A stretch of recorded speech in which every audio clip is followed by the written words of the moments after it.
was 15 or 16, my parents sent me to Vienna, Austria for a summer of German immersion with a bunch of kids my age. There was one girl from my school in Geneva, but everyone else was from all over Europe.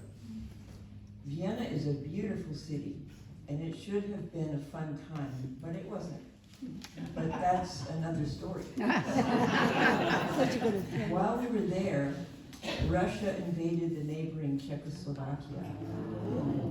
The border was very close to Vienna, and I remember the stress of the adults that were running our German immersion program. After a few weeks, they drove us out to see the Iron Curtain. I remember the endless barbed wire, the minefields, and the towers with Russian soldiers and their machine guns. Some 12 years later, I was in Nepal taking a course in Tibetan medicine at a monastery in the hills outside of Kathmandu when the Russians invaded Afghanistan. It was farther away, so people were not so worried. After the monastery coursework was finished, my friends and I went over to a little town at the foot of the Annapurnas called Pokhara. One evening we were in a restaurant, or their version of restaurants. The ceilings are so low, Westerners have to bend over to walk in. The floor is dirt, and the ceiling is actually burlap bags sewn together, and you can hear rats scurrying around above your head.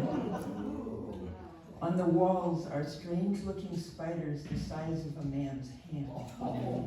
They are flat and look like colorful leaves stuck to the wall. But boy, do they move fast when you disturb them. Anyway, we're sitting in candlelight and talking softly with each other when 4 very large men walk in, bent over, of course, wearing very heavy coats, thick fur hats, and full beards, very imposing. They've obviously just come down off the trail that leads well into the mountains. They sit down next to us.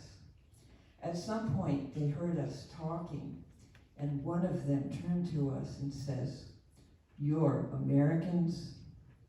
We cringe a bit and say yes. And then he says, "So where was your country when Russia invaded us?" We had no answer.